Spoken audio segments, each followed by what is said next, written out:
Bonjour et bienvenue pour le message intuitif de la semaine. Alors on démarre tout de suite avec l'oracle de la voix des âmes d'Isabelle Serre.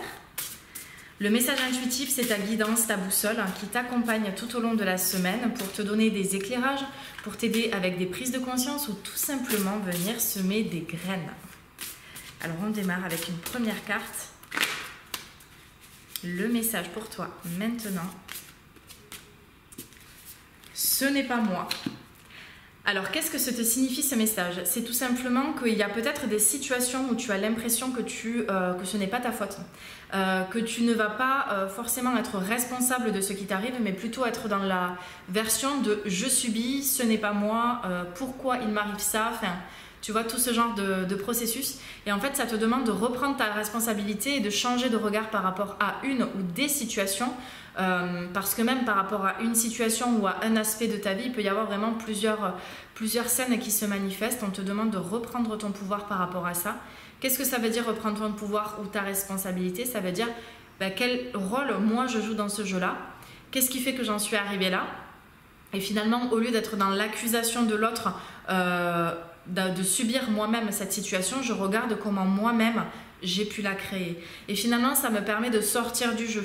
C'est-à-dire qu'une fois que j'ai identifié que je suis responsable de ce qui m'arrive, que je reprends les rênes et la maîtrise de ce qui m'arrive, eh bien, je peux décider d'en sortir.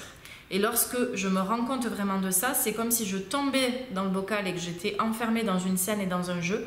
Et vraiment, je peux sortir au-dessus du bocal, déjà pour regarder un petit peu la scène du dessus. Et puis, je peux décider de ne plus jouer à l'intérieur de ce bocal et donc de partir. Ce qui fait que je sors du jeu, je sors de ce schéma et de ce qui est en train de se jouer. Donc identifie ce qui se passe pour toi déjà cette semaine par rapport à ce que je viens de te dire. Est-ce que ça résonne pour toi? Est-ce que ça te parle? Et puis tu peux aller regarder comment changer d'angle de vue, de vision par rapport à ce qui t'arrive pour retrouver une maîtrise en fait par rapport à cette situation. Maîtriser n'est pas contrôler, je précise. La maîtrise, c'est dans la responsabilité, dans l'alignement aussi à soi, à son âme et à qui on est. Donc c'est retrouver la responsabilité. On va prendre une prochaine carte avec l'oracle des déesses qui va venir vous amener un éclairage. C'est Maat, la déesse Maat. Cette situation sera traitée de manière juste et équitable. Donc justement, lorsque vous arrivez à reprendre votre responsabilité par rapport à une situation, à ne plus la subir, mais à voir que vous aussi vous avez contribué à cela et à toutes les conséquences et tout ce que c'est venu impacter dans votre vie, et que finalement vous êtes acteur aussi pour vous en sortir. Donc ça, c'est plutôt la bonne nouvelle, c'est qu'on n'a pas à subir et à se dire à quel moment je vais pouvoir sortir de ça, mais finalement je peux sortir tout de suite, tout de suite de la situation. Et donc ensuite, cette carte, elle vient confirmer en fait ce que je viens de vous dire en vous montrant que la situation, elle est traitée de façon juste. Dès que je reviens dans la responsabilité, il y a la justesse, il y a un alignement, il y a quelque chose qui revient s'équilibrer. Et donc du coup, c'est beaucoup plus facile à vivre. Il n'y a plus la souffrance en fait et l'inconfort. On va tirer une dernière carte avec l'oracle Féminité Sacrée.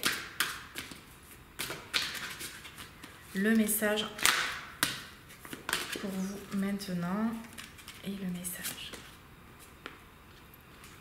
Le masque des croyances. Ne vous enfermez pas dans les limites étouffantes des croyances, ouvrez-vous aux nouveautés. Oui, ça veut dire quoi? Ça veut dire que plus vous voulez écouter votre intuition, plus tu vas vouloir aller à l'intérieur de toi, regarder qu'est-ce que tu as envie, quelles sont tes aspirations, plus tu vas avoir envie que cela se crée dans ta vie, et plus il va falloir que tu lâches tes fausses croyances, ou ce qu'on appelle aussi croyances limitantes. Parce que si tu veux poser des intentions pour que l'univers t'envoie tout ce dont tu as besoin et ce que tu désires, mais si ça reste dans ton propre prisme et donc du coup ça devient enfermant, l'univers ne peut pas t'envoyer ce dont tu as besoin. Je prenais déjà cet exemple lors d'un atelier que j'ai fait récemment. Si tu laisses la porte fermée mais que tu demandes à quelque chose d'arriver de très grand et que l'univers t'envoie ce quelque chose de très grand auquel tu n'avais même pas pensé et tu n'imaginais même pas que cela pouvait se manifester dans ta vie, eh bien ça vient taper à la porte, mais si tu n'ouvres pas la porte, ça ne peut pas arriver, ça ne peut pas se manifester à l'intérieur de toi et dans ta vie. Donc ça te demande de libérer les croyances. Comment libérer une croyance? C'est simplement je fais le switch. Au lieu de croire que je suis bloqué, par exemple, et au lieu de me répéter « je suis bloqué, je n'y arriverai pas parce que je suis bloqué », eh bien par exemple, je décide de croire ici et maintenant que je suis libre, que tout est ouvert. Et juste de se dire qu'on croit ça, ben ça libère la croyance en fait. Ça vous permet de faire vraiment le switch et de décider à l'intérieur de vous que vous êtes capable de croire à autre chose.